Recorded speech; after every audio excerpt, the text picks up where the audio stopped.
Okay, so ready to dive into something different. I'm game. Hit me. All right, so we're looking at Book Theory Blue, and it's fiction. Okay. Yeah, but it gets into some pretty heavy stuff, you know? Right. I mean, fiction can be a great way to explore those big, complex ideas without, hitting you over the head. Exactly. And this one really goes there. UFOs, conspiracies, what is reality even, and it's all through the eyes of this guy, Rory Pendleton. We're basically in his journal. Oh, interesting. So we're getting it straight from the source, his thoughts, and everything. Yeah, unfiltered. Hmm. And the foundation of it all is this concept he calls book theory, which is kind of mind-bending when you really think about it. Okay. I'm intrigued. What's the theory? So picture this. Yeah. Your life, it's like a book, right? But here's the kicker, it's already written. I see where you're going with this. The whole destiny versus free will debate, right? Yeah. Are we really in control, or is it all preordained? Precisely. But calling it book theory just makes it feel so much more real, you know? Like, is my ending already out there? Spooky. It definitely adds a layer of, personal stakes to it. It's not just some philosophical abstraction anymore. Exactly. And then on top of that, he throws in this whole other concept, paradigm theory. Which basically boils down to acknowledging that there are these invisible frameworks that shape how we see the world, right? Think about it. For centuries, people were convinced the Earth was flat. Boom. That was their paradigm, their unquestioned truth. Until, well, Until new evidence challenged that deeply held belief. Yeah. And history is full of those moments, right? The discovery of germs, for example. Or realizing that, hey, we're not the center of the universe. The Earth revolves around the sun. Paradigm shifts. It's like that moment when you learn a word you've been using forever has this whole other meaning you never knew about. Totally changes your perspective. Exactly. Suddenly you're seeing things in a completely different light. And Rory, he doesn't stop there. Oh no, he kicks it up a notch with purple beams and blue beams. Okay, now I'm really curious. This is where it gets interesting. What are those all about? Right. It sounds a little woo-woo at first, I'll admit, but hear me out. I'm all ears. Okay, so purple beams, picture this. Pure, positive energy, like that friend who just gets you, Yeah. makes you feel seen. That's a purple beam moment. Authenticity, genuine connection, that desire to lift each other up. I like it. Right. And then there's blue beams, which are basically the opposite. Negativity, coldness, manipulation, that kind of vibe. So it's like a framework for understanding different energy dynamics and communication styles. Yeah. Interesting. And he gives this great example in the book. He says a sarcastic joke. It's like a purple beam tinted blue. Ooh, I like that. So there's still that wit, that connection to the purple beam, but with an edge. Yes. And it makes you think, right, what kind of energy am I putting out there? Am I more purple beam or blue beam? It's a cool way to look at your own interactions. It's definitely a unique lens to view things through. I'm into it. So we've got Rory, right? He's got this whole book theory thing going on, this whole paradigm thing, these beams, all that. And then bam, he gets hooked on those congressional hearings. The UFO whistleblower ones, Yeah. those were wild. Exactly. The ones with those bombshell claims. And it's important to remember, this wasn't just Rory off on his own planet. This was real world stuff happening. Absolutely. 2023 was a big year for that whole UAP thing, unidentified aerial phenomena, Yeah. People coming forward, saying they'd seen stuff, saying the government knew things. And these weren't random folks. Some of them are pretty credible. Pilots, military personnel, people you'd expect to know what they were seeing. Exactly.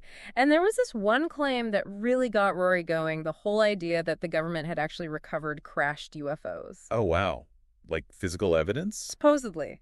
Even alien bodies. It was big. That's the kind of stuff that really captures the imagination, doesn't it? The possibility of something truly otherworldly. Totally. And Rory, he just dives into it head first. Becomes convinced there's this massive cover-up going on. Can't say I blame him. It's a fascinating idea, even if it's a bit out there. Oh, totally. And to help him, quote, unravel the truth, Rory decides to indulge in a little. Herbal enhancement. Let's just say he and marijuana became very well acquainted. Okay, so we're getting into altered states of consciousness here. Always a recipe for interesting perspectives, though it's important to remember we're talking about a fictional portrayal of drug use here, not an endorsement. For sure, for sure. But within the story, this is where things start to get really trippy. This is where he comes up with the onion. The onion. Okay, I'm listening. So picture this, right? The world, it's an onion. Each layer, it's a different level of power of control. Intriguing. So what are the layers? At the bottom, you got us, right? Everyday people just going about our lives, clueless. Blissfully unaware, or maybe willfully ignorant. Maybe a bit of both. Then you peel back a layer, and you got what? Governments, corporations, media, all these institutions, all shaping what we see, what we believe. Controlling the narrative, you mean? Exactly. And then you go deeper, right? And it gets even shadier. Secret societies, shadowy figures. It's all very, like, Illuminati-esque. Ah, so we're getting into conspiracy theory territory now. Oh, big time. And at the very heart of this onion, the one pulling all the strings, controlling everything, that's who Rory calls Mr. Blue. Mr. Blue. Sounds ominous. That's putting it mildly. Mr. Blue becomes this symbol for everything Rory's afraid of. Manipulation, lies, the idea that we're all just puppets, you know? A very primal fear, right? The loss of control, the sense that someone else is dictating the terms of our reality. Exactly. And for Rory, this isn't just some intellectual exercise. He's, like, really feeling it.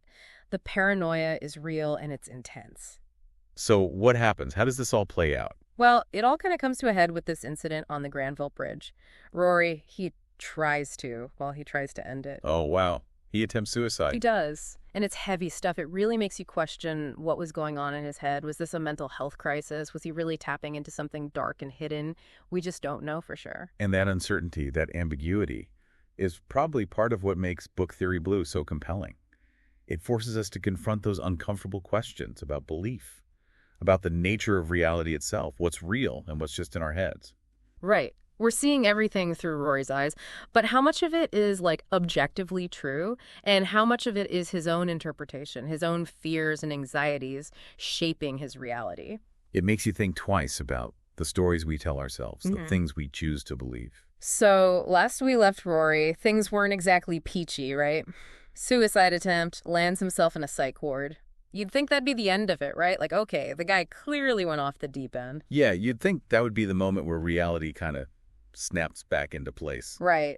But not so fast. Book Theory Blue takes another turn here because the psych ward, it's like its own little world, right? With its own rules, its own reality. Oh, absolutely. And you got all these different perceptions of reality colliding in that space. Exactly. And Rory, he's still got all his theories, still talking about book theory and Mr. Blue and this grand conspiracy. So he's not letting go of his beliefs, even in that environment. That's fascinating. Not even a little bit. In fact, it's almost like he doubles down. I mean, the guy's dropping purple beam wisdom in group therapy, analyzing the staff's energy. It's kind of wild. It really highlights how deeply ingrained our paradigms can become, right? Right. Even when we're surrounded by people who question those beliefs.